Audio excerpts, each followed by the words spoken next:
Hello दोस्तों, study mode में आपका स्वागत है। बिहार दरोगा भर्ती 2020-21 जिनका भी एग्ज़ाम 26 दिसंबर 2021 को है, वो सभी अभ्यर्थी ये संविधान का टेस्ट लगाइए और अपना स्कोर भी कमेंट बॉक्स में बताइएगा। चलिए शुरुआत करते हैं। सबसे पहला क्वेश्चन है कि लोकसभा में राज्यवार सीटों का आवंटन 1971 जनगणना के पर आधारित है। अभी तक जो लोकसभा के सीट है ये 1971 के जनगणना पर आधारित है। यह निर्धारण किस वर्ष तक यथावत रहेगा? मीन्स कि आपको 1971 में तो ये बता दिया गया कि यहाँ यहाँ इतना लोकसभा सीट है, जैसे बिहार में 40 लोकसभा सीट है, अलग अलग राज्यों में बता दिया गया। ठीक, उस समय जो 1971 में बताया गया था वो बिहार में 40 ही नहीं बताया गया था। उस समय बिहार और झारखंड दोनों एक थे, तो सीटों की संख्या ज़्यादा था। ठीक, 1971 में ये लेकिन निर्धारित किया गया था। लेकिन यह कब तक? तो ये 2026 तक। तो इसका आंसर क्या होगा? ऑप्शन सारा देख लीजिए आप, ये आपको 2026 तक यथावत रहेगा, ये याद रखिएगा। पहले का आंसर क्या होगा? सी हो जाएगा। यहाँ पर सबसे पहले मैं बता दूं, बिहार में विधानसभा की सीटों की संख्या 243 है, विधान परिषद की सीटों की संख्या 75 है और लोकसभा की सीटों की संख्या 40 है और राज्यसभा की सीटों की संख्या 16 है बिहार में। ये सब याद रखिएगा, क्वेश्चन आपसे पूछ सकता है। बिहार में जिलों की संख्या 38 है, ये भी याद रखिएगा। बिहार की राजधानी पटना है। आगे चलते हैं। क्वेश्चन नंबर दो है कि निम्नलिखित में से कौन से प्रकृति में न्याय संगत है? ये बताना है कि कौन सी प्रकृति में न्याय संगत है। मीन्स कि इसके उल्लंघन पर आप सीधे कोर्ट जा सकते हैं। ये आपके सामने ऑप्शन है। ठीक, आपके सामने सभी ऑप्शन दिए हुए हैं। सबसे पहले ऑप्शन देखिए और उसके बाद ही क्वेश्चन लगाइए। तो आप सभी लोगों को पता है कि न्याय संगत में कौन है? तो यह मौलिक अधिकार है, फंडामेंटल राइट, जो कि संविधान के भाग 3 में दिया गया है। इसे संविधान का मैग्ना कार्टा भी बोला जाता है। और ये आपको याद रखिएगा, आर्टिकल 12 से लेकर आर्टिकल आपको 35 तक देखिएगा। अभी 6 मौलिक अधिकार आपको मिलने वाले हैं। पहले ये 7 मौलिक अधिकार थे, ये भी ध्यान में रखिएगा, लेकिन अभी 6 मौलिक अधिकार मिलेंगे। और ये अगर मौलिक अधिकार का आपका उल्लंघन होता है तो आर्टिकल 32 के तहत सीधे आप कहाँ जा सकते हैं? सुप्रीम कोर्ट जा सकते हैं, जो कि रेट जारी करता है 5 सुप्रीम कोर्ट, और आपका जो फंडामेंटल राइट है, मौलिक अधिकार है, उसके हनन करने से बचाता है। ठीक, तो ये न्याय संगत कौन है? मौलिक अधिकार। और आर्टिकल 226 के तहत आप कहाँ जा सकते हैं? तो ये आपको हाई कोर्ट जा सकते हैं। अलग अलग अपने जो राज्यों में हाई कोर्ट है तो अपने वहाँ भी जा सकते हैं अगर आपका फंडामेंटल राइट का उल्लंघन होता है तो। ठीक, तो ये याद रखिएगा। दूसरे के आंसर क्या हो जाएगा? ए हो जाएगा। और ये मौलिक अधिकार का जो चैप्टर लिया गया है भारत में, ये बिल ऑफ राइट्स जो अमेरिका है, यूएसए के संविधान से लिया गया है, ये भी ध्यान में रखिएगा। आगे चलते हैं। क्वेश्चन नंबर 3 देखिए, किस अनुच्छेद के तहत भारत के राष्ट्रपति संवैधानिक आपातकाल की घोषणा कर सकते हैं? संवैधानिक आपातकाल की घोषणा कर सकते हैं, ये आपको ध्यान में रखना होगा। राष्ट्रपति जो है ये 3 प्रकार के आपातकाल की घोषणा कर सकते हैं। एक तो राष्ट्रीय आपातकाल की घोषणा कर सकते हैं, जो कि आर्टिकल 252 के तहत, जो कि अभी तक 3 बार लग चुका है। ठीक, एक आपको आर्टिकल 356 के तहत राष्ट्रपति संवैधानिक आपातकाल की, मीन्स की किसी राज्य के संवैधानिक तंत्र विफल हो जाता है तो वहां पर राष्ट्रपति शासन या राष्ट्रपति संवैधानिक आपातकाल की घोषणा कर सकता है। तो आर्टिकल 356 के तहत, ये याद रखिएगा, क्वेश्चन पूछ सकता है। और आर्टिकल 360 के तहत क्या कर सकता है? तो वित्तीय आपातकाल की घोषणा कर सकता है राष्ट्रपति। तो यहाँ पर तीसरे के आंसर क्या हो जाएगा? बी हो जाएगा, ये याद रखिएगा। क्वेश्चन नंबर 4, सबसे पहले क्वेश्चन देख लीजिए, उसके बाद मैं ऑप्शन दिखा रहा हूँ आपको। निम्नलिखित में कौन सा अधिकार मौलिक अधिकार से हटा दिया गया है और इसे एक साधारण कानूनी अधिकार में परिवर्तित कर दिया गया है? ठीक, सबसे पहले क्वेश्चन पढ़ा जाता है, अब दिमाग में आंसर आप सोच लिए होंगे कि कौन से मौलिक अधिकार को हटा दिया गया है। ठीक, तो आपके सामने ऑप्शन है, देख लीजिए। देखिए, इसमें से आप देखिएगा, हमारे जब संविधान लागू हुआ था 26 जनवरी 1950 को, तो उस समय 7 मौलिक अधिकार थे। लेकिन आप देखिएगा 1978 में 44वें संविधान संशोधन कर उस समय मोरारजी देसाई की सरकार थी, संपत्ति के अधिकार को हटा दिया गया। संपत्ति का अधिकार अब मौलिक अधिकार नहीं रहा, ये एक लीगल राइट बन गया। लीगल राइट बन गया और इसे आर्टिकल 300A में डाल दिया गया। ठीक, लीगल राइट बनाकर।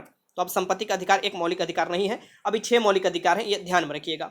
आगे चलते हैं। क्वेश्चन नंबर 5 देखिए कि भारत के नियंत्रक और महालेखक परीक्षक को कितने वर्षों के लिए नियुक्त किया जाता है?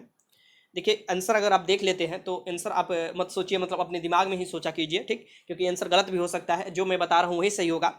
भारत के नियंत्रक और महालेखक परीक्षक को कितने वर्षों के लिए नियुक्त किया जाता है? ठीक, तो कैग जो होते हैं, जिसे आपको कैग भी बोला जाता है, जो इनकी नियुक्ति किया जाता है कैग के अध्यक्ष की। ठीक, तो वो राष्ट्रपति द्वारा किया जाता है। और इनके आगे कार्यकाल के बारे में पूछ रहा है कितने वर्षों का, या तो इनका 6 वर्ष काम करेंगे। ठीक, या आपको यहाँ पर 6 वर्ष काम करेंगे, या आपको यहाँ पर याद रखिएगा 6 वर्ष देता है कहीं कहीं, तो ये यही आंसर होगा आपका, कहीं कहीं नहीं, आंसर भी यही आपका होना चाहिए। तो इसमें आंसर क्या होगा? भारत के नियंत्रक और महालेखक परीक्षक कितने वर्षों के नियुक्त किए जाते हैं? तो 6 वर्ष या 65 वर्ष, दोनों में से कोई भी एक पहले हो जाए। ठीक, ये ध्यान में रखिएगा। तो 5 के आंसर डी हो जाएगा। आगे चलिए, क्वेश्चन नंबर 6, निम्नलिखित में से किस देश का लिखित संविधान नहीं है? किस देश का रिटन आपको कॉन्स्टिट्यूशन नहीं है, लिखित संविधान नहीं है, ये आपको बताना है। आपके सामने ऑप्शन सबसे पहले देख लिया कीजिए, तभी क्वेश्चन का आंसर अपने मन में सोचा कीजिए। तो सबसे पहले मैं बता दूं आपको कि सबसे पहला जो लिखित संविधान था वो था संयुक्त राज्य अमेरिका का, और सबसे बड़ा जो लिखित संविधान है ये है हमारे भारत का। विस्तृत और बड़ा सबसे लिखित संविधान जो है ये भारत का है। अगर हम बात करें कि अलिखित संविधान किसका है, एक्ट पास कर करके बस वही एक्ट के अकॉर्डिंग काम होता है, उसको कंपाइल नहीं किया गया है, इसकी एक आपको दस्तावेज नहीं बना दिया गया है कंपाइल करके, जैसे हमारा संविधान है।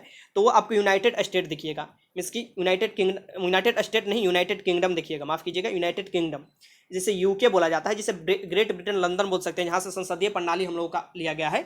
वो वहाँ पर क्या है कि एक्ट पास कर करके कोई भी नियम बनाकर किया जाता है, वो सभी चीज़ को कंपाइल नहीं किया गया है, आपको एक बात ध्यान में रखिएगा। तो वहाँ का एक आपको रिटन संविधान नहीं है। मिस कहने का मतलब ये आंसर क्या हो जाएगा, इसका 6 का आंसर क्या हो जाएगा, डी हो जाएगा।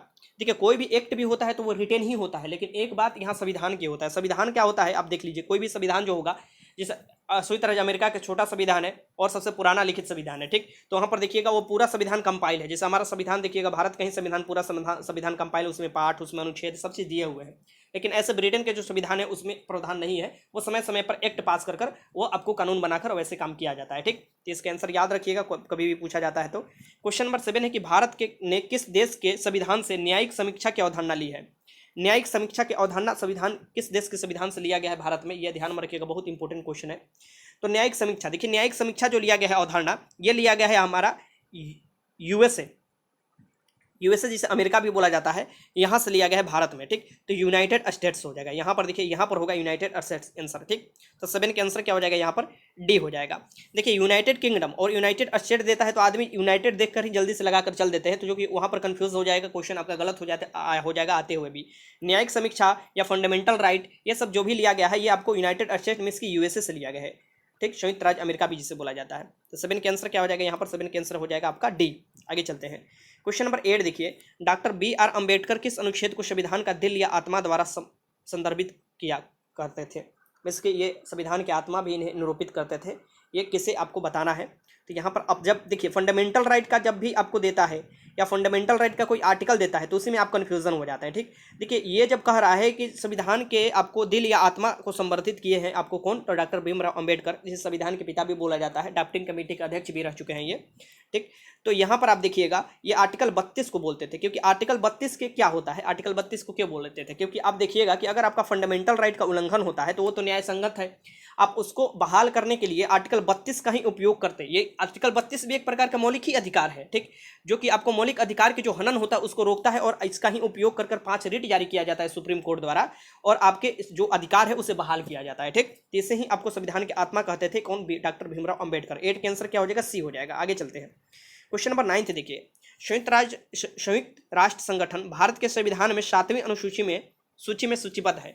जो संयुक्त राष्ट्र संघ है, यूनाइटेड नेशन आपको जो है ऑर्गेनाइजेशन है, और हम लोग संयुक्त राष्ट्र संघ दिवस तब मनाते हैं तो 24 अक्टूबर को, ये भी याद रखिएगा, क्वेश्चन पूछा हुआ है। तो आप देखिएगा कि संयुक्त राष्ट्र संगठन भारत के संविधान में 7वीं अनुसूची में 3 आपको सूची दिया गया है। एक तो संघ सूची है, एक राज्य सूची है, एक समवर्ती सूची है। तो ये जो संयुक्त राष्ट्र संघ है ये किस में डाला गया है, ये डाला गया है संघ सूची में, ये संघ का विषय संघ सूची में डाला गया है, ये ध्यान में रखिएगा। तो 9th के आंसर क्या हो जाएगा, डी हो जाएगा। ठीक, क्वेश्चन पूछ सकता है आपसे। क्वेश्चन नंबर 10 देखिए कि भारतीय संविधान में कौन सा मौलिक अधिकार दुकानों, स्नान घाट, होटल इत्यादि के लिए बराबर पहुंच शामिल है। मीन्स कि आप कहीं भी जा सकते हैं, आप पोखरा हुआ या नदी घाट हुआ या आप होटल हुआ, कहीं आप जा सकते हैं बिना भेदभाव का, बिना लिंग, बिना आपका जाति, बिना आपका रंग कलर, ये सब के भेदभाव के आप बिना जा सकते हैं वहाँ पर। ये आपको कौन से मौलिक अधिकार आपको देता है कि आपको कोई भी रोक टोक नहीं करेगा। ठीक, ये आपको कौन से अधिकार देता है, तो आप एक अधिकार जानते होंगे, आर्टिकल 14 से लेकर आपको 18 तक दिया होता है, समानता का अधिकार या समता का अधिकार। ठीक, और उसी में आर्टिकल 15 देखिएगा, तो आर्टिकल 15 में साफ साफ दिया है कि कोई भी व्यक्ति कहीं भी जा सकता है। ठीक, उनको प्रतिषेध नहीं किया जाएगा, रोका नहीं जाएगा उनके आपको लिंग या उनके जाति या उनके रंग हुआ या उनके धर्म हुआ, स्थान हुआ, इसके देखते हुए। ठीक, तो ये इसके 10 के आंसर क्या हो जाएगा, 10 के आंसर ए हो जाएगा।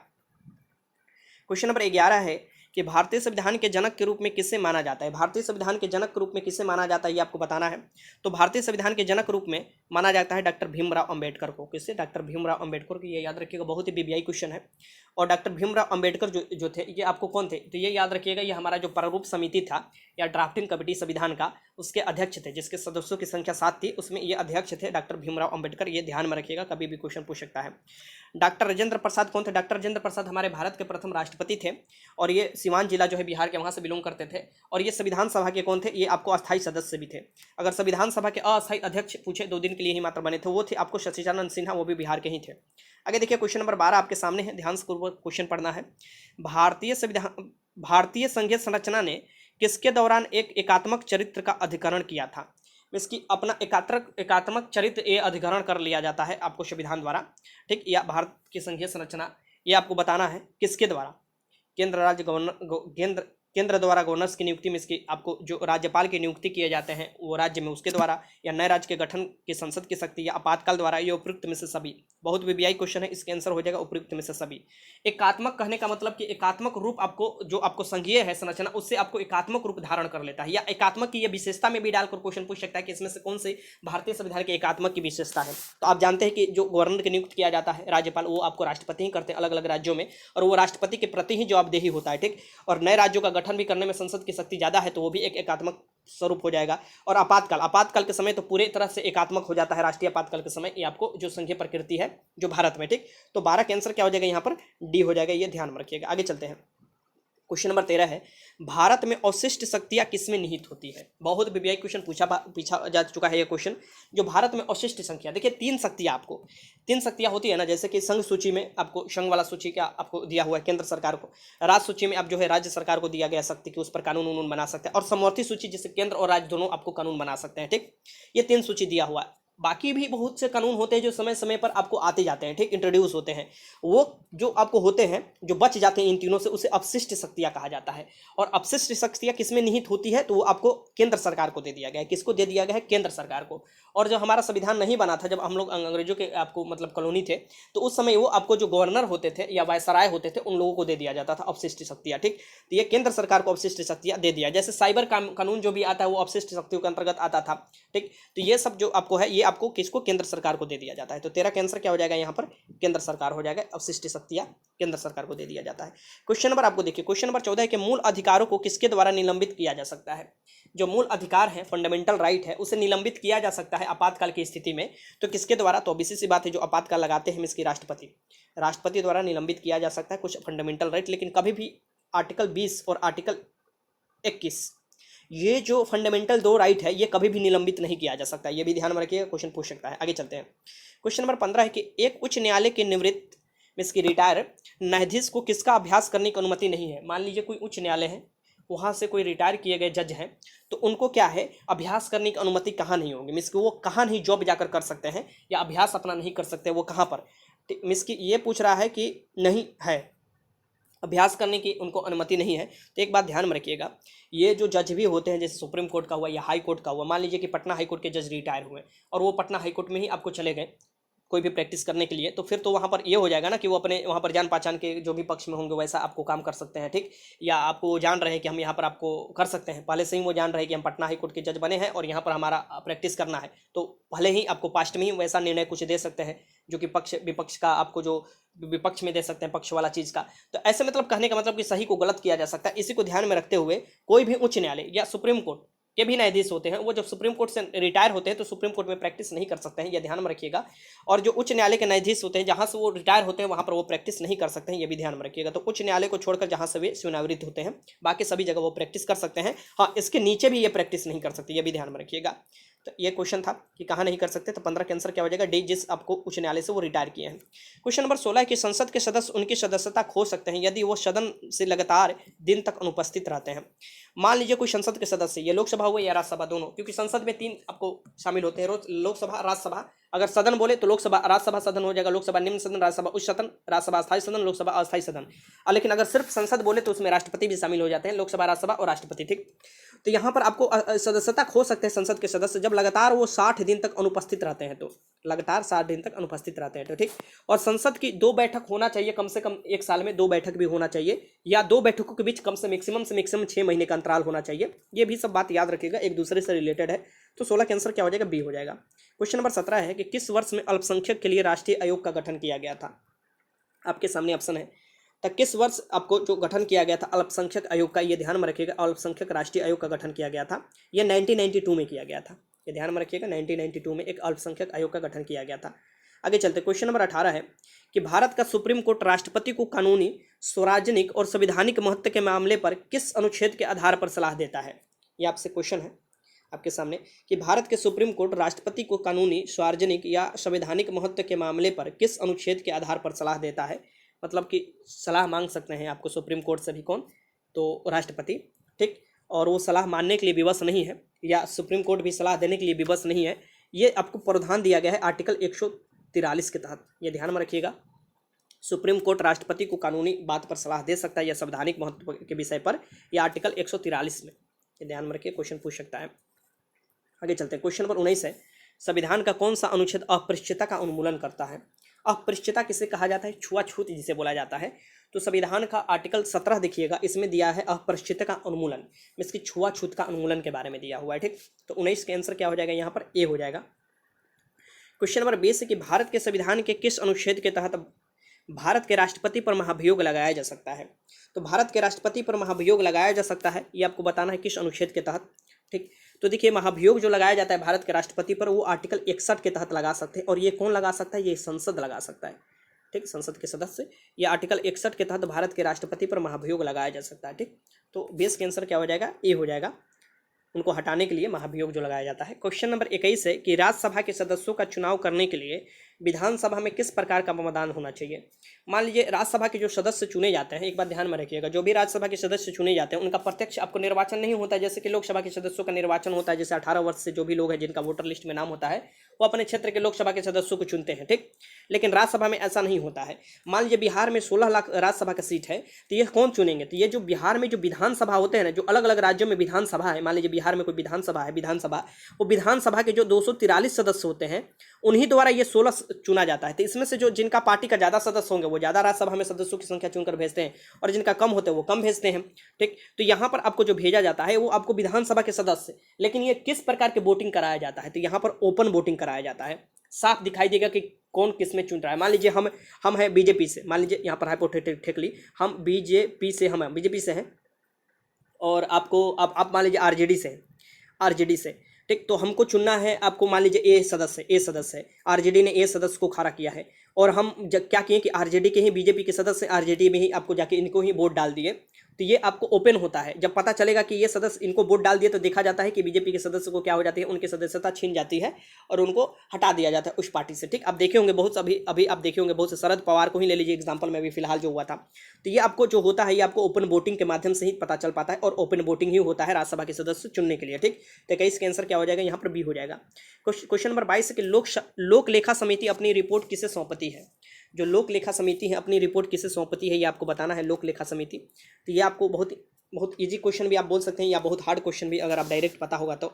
ये लोक लेखा समिति अपनी रिपोर्ट जो होती है लोकसभा के अध्यक्ष को सौंपती है, और ज़्यादातर देखिएगा रिपोर्ट लोकसभा के अध्यक्ष को ही जो आपको सौंपा जाता है, और ये जाकर आपको राष्ट्रपति के पटल पर रखते हैं। इसकी आपको अलग अलग जो सदन है उसके पटल पर भी रखवाते हैं, ये भी ध्यान में रखिएगा। तो ये आंसर हो जाएगा आपको 22 का आंसर हो जाएगा बी। क्वेश्चन नंबर 23 कि भारत में सही मायने में स्थानीय स्वशासन के जनक किसे कहा जाता है? स्थानीय स्वशासन कहने का मतलब पंचायती राज व्यवस्था। पूरे विश्व में एक भारत ही ऐसा आपको है देश जहां पर 3 टायर वाला जो है ये आपको सिस्टम गवर्नमेंट का बनाया गया है। इसकी केंद्र स्तर पर आपको संसद आपको मिलेगा, इसकी आपको जो केंद्र सरकार, राज्य स्तर पर राज्य सरकार मिलेगा, ठीक। और आपको स्थानीय स्तर पर, ग्राम स्तर पर आपको पंचायती राज व्यवस्था पे मिलेंगे, ठीक। और शहर के लिए नगर पालिका वाला व्यवस्था। तो ये जो स्थानीय स्वशासन के जनक बोला जाता था भारत में, ये लॉर्ड रिपन को कहा जाता है, लॉर्ड रिपन, ये ध्यान में रखिएगा। 1882 का जो इनका एक्ट आया था उसी को ध्यान में रखते हुए। तो 23 का आंसर क्या हो जाएगा? यहाँ पर सी हो जाएगा। आगे चलते हैं, क्वेश्चन नंबर 24 देखिए कि भारतीय संसद के दोनों सदनों की संयुक्त बैठक किस संबंध में होती है? देखिएगा, संयुक्त बैठक का प्रावधान है आर्टिकल 108 में, आप देखिएगा। तो संयुक्त बैठक होती है, जो संयुक्त बैठक में इसकी लोकसभा के भी सदस्य को और राज्यसभा के सभी सदस्य को बुला लिया जाता है और एक साथ बैठक किया जाता है। ये किसके लिए किया जाता है, आखिर क्यों, क्या कारण है कि यह संयुक्त बैठक किया जाता है? ऑप्शन सारा देख लीजिए तभी क्वेश्चन लगाइएगा। तो एक बात ध्यान में रखिएगा, संयुक्त बैठक का प्रावधान आपको कोई भी साधारण विधेयक पर मतभेद हो जाता है दोनों सदनों में, तो उसी पर बुलाया जाता है संयुक्त बैठक। ये ध्यान में रखिएगा, बहुत वीवीआई क्वेश्चन है, पूछ सकता है आपको। ये ना तो संविधान संशोधन विधेयक पर आपको गतिरोध होता है तो बुलाया जाता है, ना ही आपको वित्त विधेयक पर, ना ही धन विधेयक पर, ऐसे विधेयक पर कभी भी संयुक्त बैठक नहीं बुलाया जाता है। कभी भी साधारण विधेयक पर ही आपको संयुक्त बैठक बुलाया जाता है। 24 का आंसर क्या हो जाएगा? ए हो जाएगा। क्वेश्चन नंबर 25 है कि भारत के संविधान के निम्नलिखित में कौन सी एक अनुसूची में दल बदल विरोधी कानून विषय प्रावधान है? दल बदलू कानून जो बोला जाता है, ये कौन सी आपको अनुसूची में दिया हुआ है? ये देखिएगा, तो ये हमारे संविधान में 52वां जो संविधान संशोधन किया गया था, राजीव गांधी उसका राज्य था उस समय, और ये 1985 में प्रावधान किया गया था, ठीक। तो उस समय आप देखिएगा तो दल बदलू कानून को जोड़ा गया था, और ये हमारे 10वीं अनुसूची में जोड़ा गया। संविधान के कौन सा अनुसूची? 10वीं अनुसूची में जोड़ा गया था, ठीक। ये ध्यान में रखिएगा। तो 25 का आंसर ए हो जाएगा। टोटल 25 क्वेश्चन मैंने कराया। ये 25 क्वेश्चन में आपने कितने क्वेश्चन सही किए जरूर बताइएगा, और कोई क्वेश्चन में डाउट है तो कमेंट बॉक्स में लिख सकते हैं। आप सभी लोगों के एग्जाम में 15 से 16 क्वेश्चन पीटी में और वैसे ही मेंस में भी 15 से 16 क्वेश्चन पूछे जाते हैं। ठीक, तो ये ध्यानपूर्वक देखा कीजिएगा वीडियो जो भी आएगा। वीडियो अच्छा लगा तो लाइक कीजिएगा। वीडियो देखने का आपका बहुत बहुत धन्यवाद।